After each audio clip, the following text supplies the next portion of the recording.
बिस्मिल्लाहिर्रहमानिर्रहीम। अस्सलामु अलैकुम। आज की क्लास में खुशामदीद। अपनी क्लास का आगाज़ हदीस मुबारक से करेंगे। प्यारे आका सल्लल्लाहु अलैहि वसल्लम की हदीस है, अगर लोगों को फ़जर और इशा की नमाज का सवाब मालूम हो जाए तो घुटनों के बल घिसटते हुए मस्जिद में आएँ। तो तमाम बच्चों, हमें नमाज का ख्याल रखना चाहिए और नमाज को उसके मुकर्ररा वक्त पे पढ़ने की कोशिश करनी चाहिए। अपनी क्लास का आगाज़ करेंगे। Class 6 subject science, lecture number 18, chapter number 8, materials and their properties. Teacher Waqas Ahmed Qasmi. अच्छा, अब हम बात कर रहे थे कि हमारी ज़िंदगी में मुख्तलिफ़ मटेरियल्स मौजूद होते हैं जो हम मुख्तलिफ़ तरीक़े से यूज़ कर रहे होते हैं।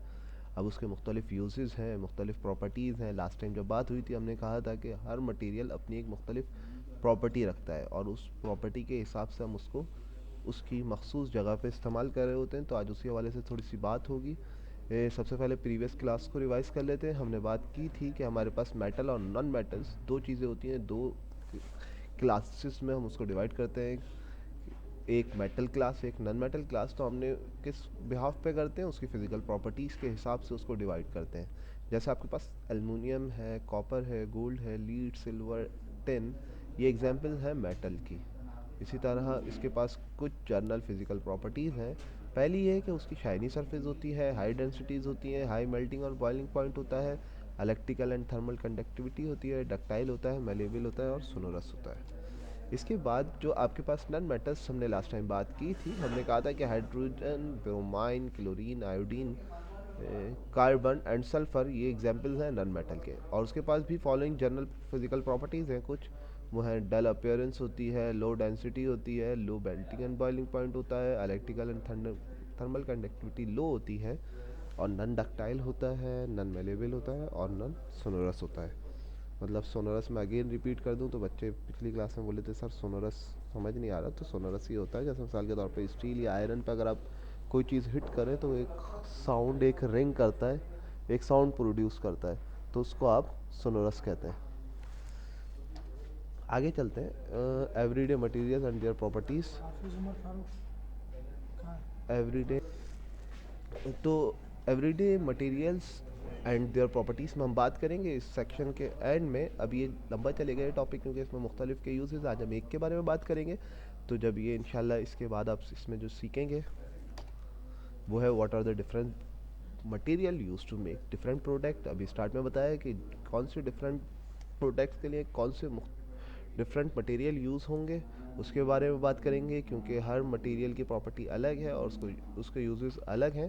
तो उस हवाले से हम बात करेंगे how are material chosen to make things. हम कौन से मटेरियल यूज़ करते हैं कोई भी चीज़ें बनाने के लिए, उस हवाले से बात करेंगे। फिर एवरीडे मटेरियल्स, आपकी ज़िंदगी में जो मटेरियल्स मौजूद हैं वो है would, glass, metals, fabric, plastic, papers, leather, stone और रबर। ये सारी चीज़ें आपकी ज़िंदगी में यूज़ होती हैं, सारी चीज़ें आपको अपनी ज़िंदगी में नज़र आती हैं। वुड मुख्तलिफ़ फर्नीचर्स, मुख्तलिफ़ डोर्स, मुख्तलिफ़ चीज़ों की सूरत में, गिलास, विंडो, मोबाइल, कंप्यूटर और बहुत सारी चीज़ों में आपको ग्लास नज़र आ रहा होता है। मेटल्स में आपके पास मुख्तलिफ़ चीज़ें हैं जिसमें आपके खाने के चमचे वगैरह, गाड़ियाँ, सिक्के और भी बहुत सारी चीज़ें। फैब्रिक में आप जो कपड़े पहनते हैं या मुख्तलिफ़ कपड़े आपकी ज़िंदगी में जो मौजूद हैं वो फैब्रिक में आते हैं। प्लास्टिक में इसी तरह बहुत सारी चीज़ें आपकी ज़िंदगी में मौजूद हैं। इसी तरह पेपर, लेदर के आप शूज़ या जैकेट्स या वॉलेट इस तरह की, या बेल्ट, ये सारी चीज़ें लेदर में आती हैं। स्टोन भी मुख्तलिफ़ सूरतों में मौजूद है जिससे आप अपना घर वगैरह बनाते हैं, ये मुख्तलिफ़ चीज़ें। इसी तरह रबड़ की भी मुख्तलिफ़ चीज़ें हमारी ज़िंदगी में मौजूद है। अच्छा, what materials are things around us made up of, around you made up of, why are these material chosen to make things. अच्छा, हम ये क्या कौन से मटेरियल्स हमारी ज़िंदगी में आसपास मौजूद हैं और हम इसको क्यों यूज़ करते हैं उसके हवाले से बात कर लेते हैं। Metal, glass, ceramics, fibres, plastic और some everyday materials use to make a great variety of things. Material जो आप चूज़ करते हैं वो उनकी फ़िज़िकल प्रॉपर्टीज़ के हिसाब से करते हैं और उसका इस्तेमाल भी उसी हिसाब से किया जाता है।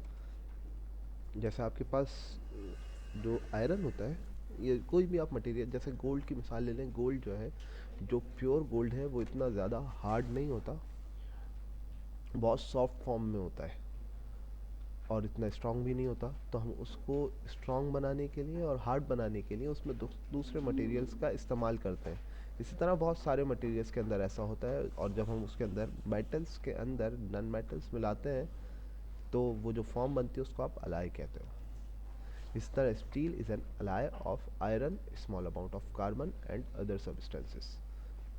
आपके पास जो स्टील है वो अलाय है किसका, आयरन का, और उसके अलावा और मुख्तलिफ उसमें थोड़ा सा कार्बन मौजूद होता है और इसके अलावा भी दूसरे कंपोनेंट्स मौजूद होते हैं। ब्रास है, अलाय है कॉपर और जिंक का, और ब्रॉन्ज अलाय है कॉपर, टिन और दूसरे सब्सटेंसेस का। अब इसको देख लेते हैं किस तरह से कौन कौन से मेटल मौजूद होते हैं और कहाँ का यूज़ हो रहा है। Name of ally, metal presents और यूजेस।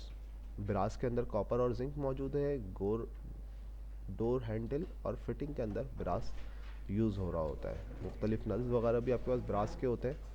इसी तरह ब्रॉन्ज, कॉपर और टिन होता है स्टेचू वगैरह बनाने में, या जैसे मिसाल के तौर पे मुख्तलिफ मेडल्स मिलते हैं या तमगे मिलते हैं, उसमें आप ब्रॉन्ज को यूज़ करते हो।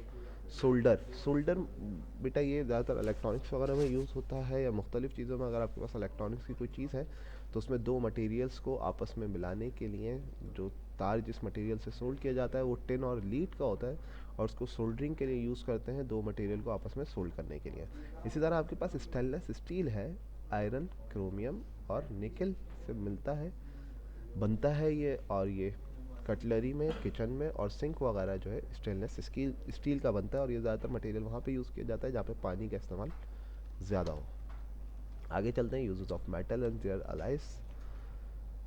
स्टील जो है एक गुड थर्मल कंडक्टर है और हाई बॉइलिंग पॉइंट और मेल्टिंग पॉइंट है इसका, और ये यूज़ किया जाता है फ्राई पैन वगैरह में, क्योंकि वो आपका जो हाई टेम्परेचर है कुकिंग के वक्त, उस वक्त उस टेम्परेचर को बर्दाश्त कर सके। इसी तरह गोल्ड है, वो शाइनी होता है, डक्टाइल होता है और मेलेबल होता है।